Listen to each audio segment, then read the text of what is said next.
Okay, so we know that gardening is just one way of being more self-sufficient. But by being creative, you can get a whole lot more out of your garden without spending a whole lot of money.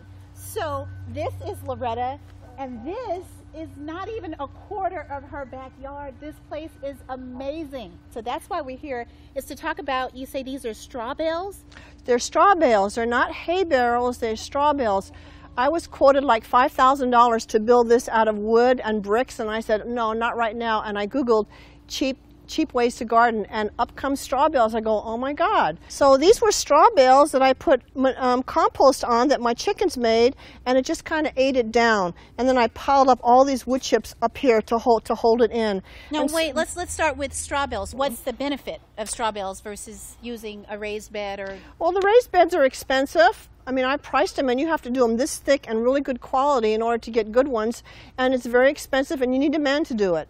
Well, I didn't have that, so we could do it on our own. That's right. So I just had some straw bales delivered. I lined them up, and I put put my compost on them, and I wrapped them in chicken wire to hold it together. Okay, so how much do you pay for straw bales? How much is this? You can find them from $6 to $8, and they'll deliver them, or you can just go pick them up. But it's the cheapest way, and the whole idea of straw bales and your garden beds is for drainage. Well, there's plenty of drainage here, you know. So, and yeah, you were showing me. I can't believe how great the soil looked inside. Because the wood chips actually protect the soil. Even the soil, if you go inside and look at the soil, it's black soil. It's like just black gold. It's black gold to me, yes. Okay, so Loretta, what's the process? How do I do this for myself? Oh, on the bottom, before I lay down these straw beds, I put cardboard, and then I put my straw beds on top of it, and then I let it rot for about 3 months with the mulch on it. Okay, so you have wood chips here, because this is the secret to your garden. Now, you move the wood chips out of the way, and now you got dirt. If you're going to plant seeds, plant your little seeds across here.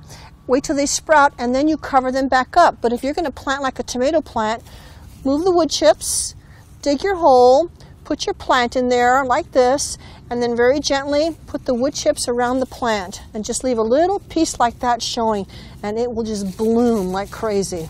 Also, you were talking about how you cover, and that's going to help with the moisture. Explain that to me. Well, you have to protect your dirt, because dirt is a living organism. It's got life down there. And if you let it get burned by the sun or freeze by the cold, you're going to ruin the life force down there. So you cover it with wood chips, which is free, by the way. And then down below here, it's black gold. Look at this. It's just, smell it. It smells just like earth. Oh, so fresh. It's so fresh. And you do your planting, and then you cover it back up with wood chips. And the wood chips are free. If the companies don't have a place to dump wood chips, they have to pay to go dump them. Okay. But you cannot mix wood chips into your soil. That's a big no-no. Okay, why? Because the wood chips will take all the nitrogen out of the soil. And we want nitrogen. We want nitrogen. So bottom line, when doing the straw bales, what are the major things you have to pay attention to make this successful?